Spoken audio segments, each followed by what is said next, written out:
Ce sont les 72 heures qui ont changé le monde et bouleversé le Proche-Orient.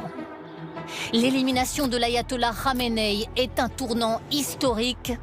Il était au pouvoir depuis 36 ans. Tout commence à 21h38 vendredi soir. Donald Trump fait passer cet ordre au commandement militaire au Moyen-Orient. Opération Fureur épique validée. Pas d'abandon de mission. Bonne chance.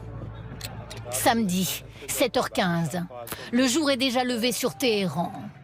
Des dizaines de missiles s'abattent sur la capitale iranienne. Ses habitants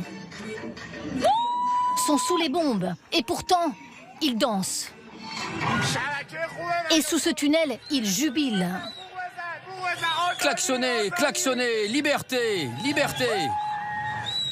Sur ce toit, une jeune femme filme et exprime son allégresse. Waouh! Ils ont frappé le bureau du guide suprême.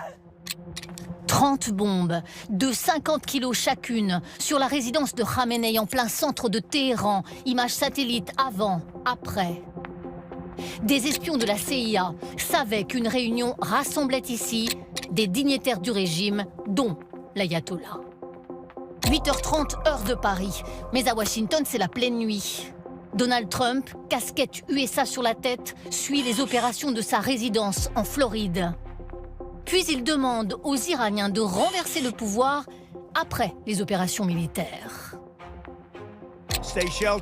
Restez à l'abri, ne quittez pas votre domicile. Il est très dangereux de sortir dehors, des bombes vont tomber partout.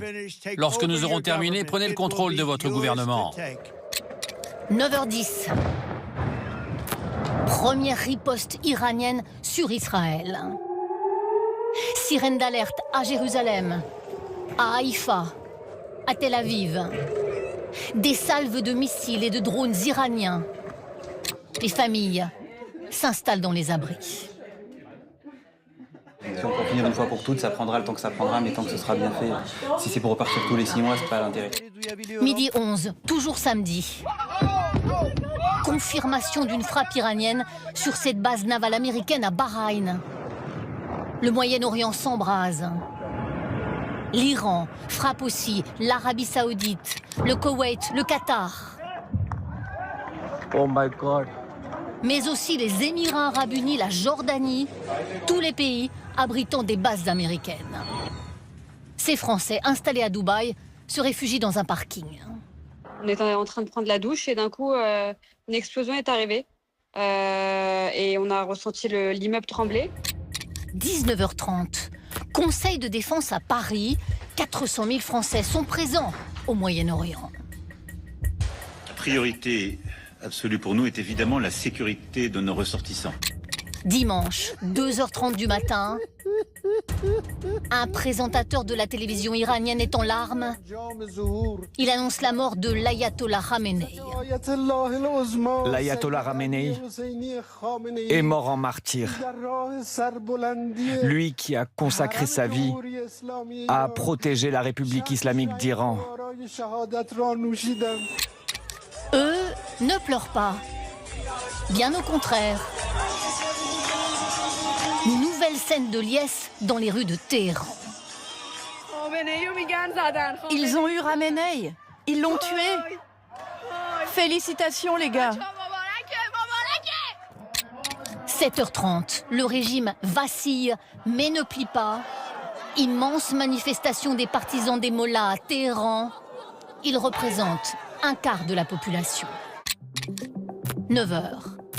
Le régime prépare d'ailleurs déjà la relève. Le président du Parlement iranien intervient à la télévision pour préparer la suite. La transition est assurée par ces 3 personnes, dont l'actuel président iranien, Massoud Pezeshkian. Pas de vacances du pouvoir.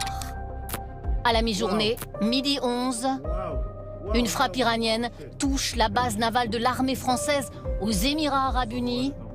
Un hangar est touché, dégâts matériels, mais pas de victimes. Midi 50. Un abri anti-aérien situé sous une synagogue en Israël est touché. 9 morts sont sortis des décombres. Ce voisin n'a plus d'espoir. Un mètre de béton. 1 mètre de béton. Les gens ils sont venus pour cacher. Et malheureusement, les roquettes, elle a tombé juste au milieu. 15h30, toujours dimanche. 3 morts côté armée américaine. Pas de détails sur la manière dont ces 3 soldats ont été tués. Le décès d'un 4e GI est annoncé aujourd'hui. Donald Trump vient de faire basculer le monde dans une nouvelle guerre.